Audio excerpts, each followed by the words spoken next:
Good morning students, class 12th B. आप लोग बेटा आव्यूह टॉपिक पढ़ रहे थे और आव्यूह चैप्टर में हमने आपको आव्यूह का परिवर्त निकालना बताया बेटा। आव्यूह कितने प्रकार के होते हैं इसके बारे में आपको मैंने बताया और इससे संबंधित मैंने आपको आव्यूह का व्यापक रूप वाला भी आपको पोर्शन मैंने बताया। आज आप लोग जानेंगे कि सममित आव्यूह और विषम सममित आव्यूह क्या होते हैं और इसको हम एक उदाहरण से समझेंगे और विषम सममित आव्यूह और सममित आव्यूह की क्या पहचान होती है, हम इसको देखकर कैसे पहचान सकते हैं, इसके बारे में हम लोग आज डिस्कस करेंगे। तो आज देखिए, सबसे पहले आपको हम बताते हैं सममित आव्यूह की परिभाषा क्या होती है और सममित आव्यूह क्या होता है। तो ध्यान से सभी लोग देखिएगा। सबसे पहले आपको ये जानना होगा कि सममित आव्यूह क्या होता है। सममित आव्यूह को इंग्लिश में सिमेट्रिक मैट्रिक्स कहते हैं। तो आप लोग ध्यान से देखिएगा। सममित आव्यूह की परिभाषा जो आपको बताई जाएगी वो आप लोगों को ध्यान से याद रखना होगा।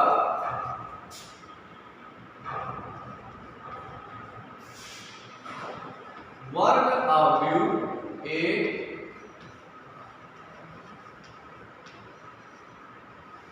वर्ग आव्यूह एक सममित आव्यूह कहलाता है। वर्ग आव्यूह एक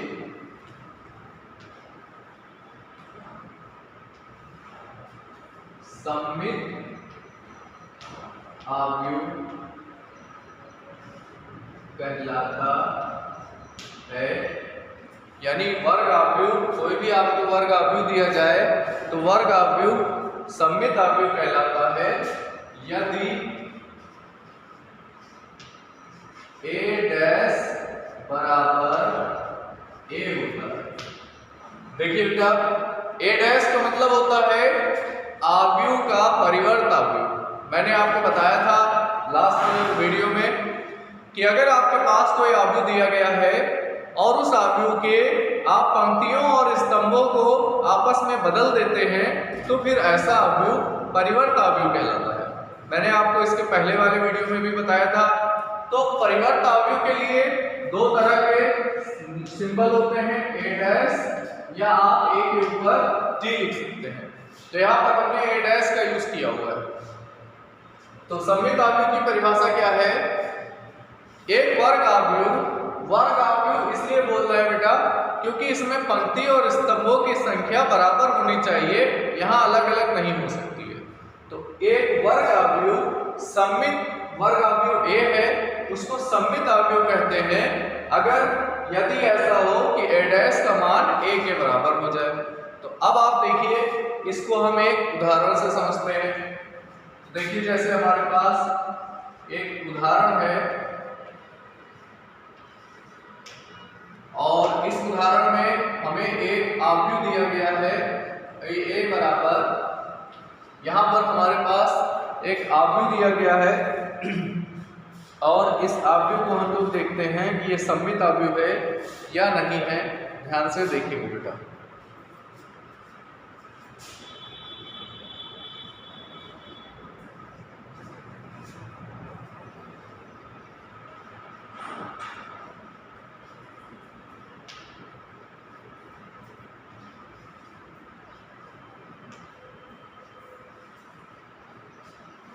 देखिए बच्चों, यहाँ पर हमारे पास एक आव्यूह दिया गया है a बराबर और इसके अंदर देखिए 9 अवयव दिए गए हैं। अगर आप इसका परिवर्त निकालते हैं तो a डैश आप इससे कैसे निकालेंगे? ध्यान से देखिए। जैसे हम यहाँ पर पंक्तियां और स्तंभ आपस में बदल दें, जैसे a f g, ये देखिए पंक्ति में लिखा हुआ है, तो हम a f g को स्तंभ में बदल दें, यानी a f g h b h। देखिए ये दूसरी पंक्ति है, इसको हम स्तंभ में बदल दें तो h b h हो जाएगा। देखिए,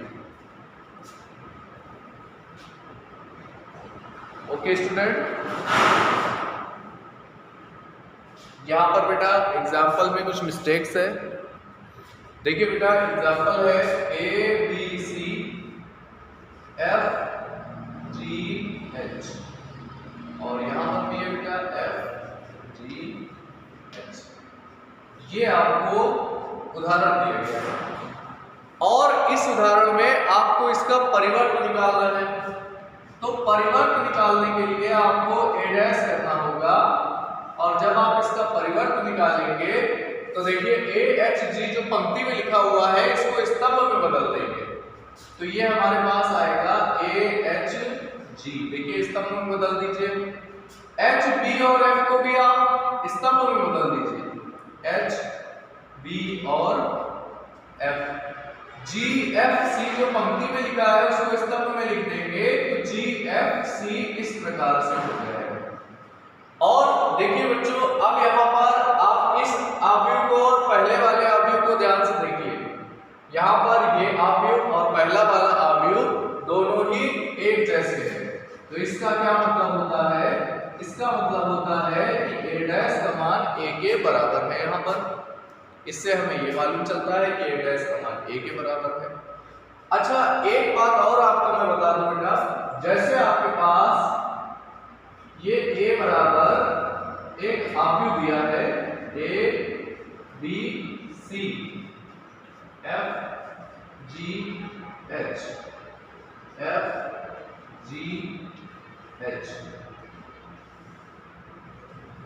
देखिए बेटा यहां पर मुख्य विकर्ण आपको मैं बता दूं, ये जो 3 अवयव लिखे हैं इस अवयव को मुख्य विकर्ण के अवयव कहा जाता है। इसे हम मेन डायगोनल कहते हैं और इसको हिंदी में कहते हैं मुख्य विकर्ण। देखिए ध्यान से, मुख्य विकर्ण के जो ऊपर के अवयव हैं और मुख्य विकर्ण के जो नीचे अवयव लिखे हुए हैं उन्हें आप ध्यान से देखिए। HGF ये 3 अवयव मुख्य विकर्ण के ऊपर हैं और यहाँ पर भी देखिए GHG और F 3 यहाँ पर भी अवयव दिए गए हैं। आप अगर इसको ध्यान से देखेंगे तो मुख्य विकर्ण के ऊपर के अवयव और मुख्य विकर्ण के नीचे के अवयव दोनों ही बराबर हैं। तो बेटा इससे हमें यह मालूम चलता है कि इस तरह के कोई भी अवयव अगर आपको दिए जाए या कोई भी ऐसी अवयव दे दिया जाए और आपसे पूछा जाए कि क्या ये सममित है, तो इस तरह से आप देख सकते हैं कि मुख्य विकर्ण के अगर ऊपर के अवयव और मुख्य विकर्ण के अगर नीचे के अवयव दोनों ही बराबर होते हैं, एक जैसे होते हैं, तब हम ऐसे अवयव को सममित अवयव कह सकते हैं। ये एक सममित अवयव का उदाहरण होगा। यहाँ पर बेटा यहाँ पर आप नंबर्स के वाले भी कोई उदाहरण ले सकते हैं, जैसा आप उसमें देखेंगे। यहाँ पर जरूरी नहीं है कि इस तरह के नंबर्स इस तरह के ABC ही हो, यहाँ आप कोई संख्या वाला भी उदाहरण देख सकते हैं। अब आप देखेंगे विषम सममित अवयव क्या होता है। देखिए बेटा सभी लोग देखिए विद्यार्थियों, विषम सममित अवयव क्या होता है। देखिए वर्ग अवयव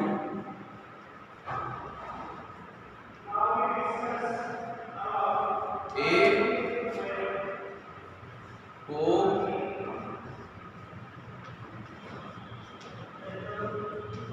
विषम सममित अवयव कहते हैं। वर्ग अवयव A को विषम सममित अवयव कहते हैं। ऐसा कब होता है बेटा?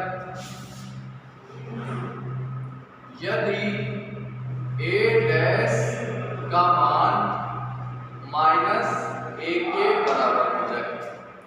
यानी यहाँ विषम सममित अवयव की परिभाषा ये है कि एक वर्ग अवयव को, यहाँ पर देखिए वर्ग अवयव इसलिए बोला जाता है बेटा क्योंकि यहाँ पंक्तियों और स्तंभों की संख्या बराबर होनी चाहिए। तो एक वर्ग अवयव को विषम सममित अवयव अगर हम कह सकते हैं तो ऐसा तब पॉसिबल है, ऐसा तब संभव होगा जब हम उसका परिवर्त निकालेंगे और वो परिवर्त उस अवयव के ऋण के बराबर हो, यानी माइनस के बराबर हो जाए। इस बात को हम लोग एक उदाहरण से समझते हैं, उदाहरण से समझने की कोशिश करते हैं। जैसे हमारे पास एक उदाहरण दिया गया है, आप लोग ध्यान से देखिएगा। विषम सममित अवयव और सममित अवयव मिलता जुलता ही नाम है।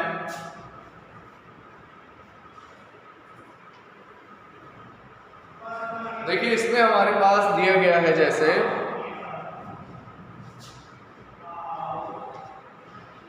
0 -3 और 5 और यहाँ पर 0 -3 और 5 लिखा हुआ है।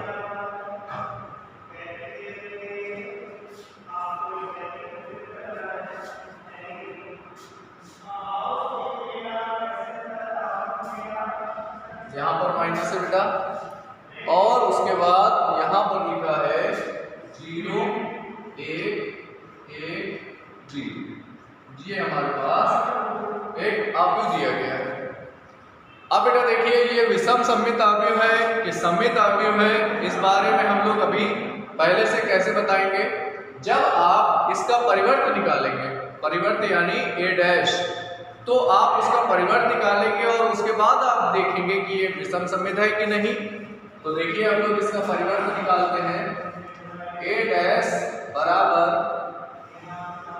परिवर्त के लिए आपको हमने पिछले वीडियो में बताया था कि बेटा परिवर्त निकालने के लिए पंक्तियों को स्तंभों में बदल दिया जाएगा या आप स्तंभों को पंक्तियों में बदल देंगे। तो यहाँ पर पंक्तियों और स्तंभों को आपस में बदल देते हैं।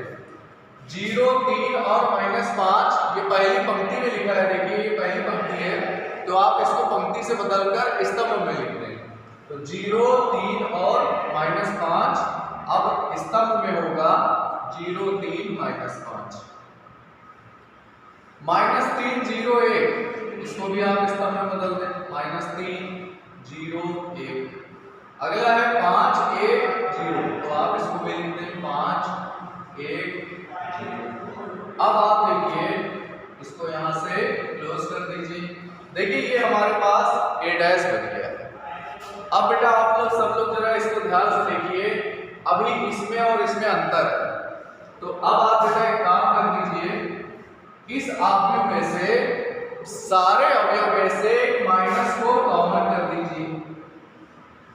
माइनस को बेटा यहाँ कॉमन किया जा सकता है और किसी संख्या से पूरे अवयव में मल्टीप्लाई यानी गुणा भी कराया जा सकता है। इसके बारे में हम आपको आगे की वीडियोस में बताएंगे। तो अभी आप फिलहाल इस पूरे अवयव में पूरे अवयव से माइनस को कॉमन कर लीजिए। तो बेटा आपको पहले से पता होगा कि जब भी कभी माइनस कॉमन लिया जाता है वहां अंदर के अवयवों का चिन्ह बदल जाता है। तो जब आप माइनस कॉमन लेंगे तो 0 में कोई परिवर्तन नहीं होगा, माइनस वाला 3 प्लस का 3 हो जाएगा, 5 माइनस का 5 हो जाएगा। चिन्ह बदल जाएंगे क्योंकि आपने माइनस कॉमन लिया है। ये 3 माइनस का हो जाएगा, 0 में कोई परिवर्तन नहीं होगा, 1 भी माइनस हो जाएगा। ये -5 है जो +5 हो जाएगा, यहाँ माइनस का 1 होगा और ये 0 हो जाएगा। तो इस तरह से ये हमारे पास आ गया माइनस कॉमन लेने के बाद। अब बेटा जरा आप लोग इसको ध्यान से देखिए।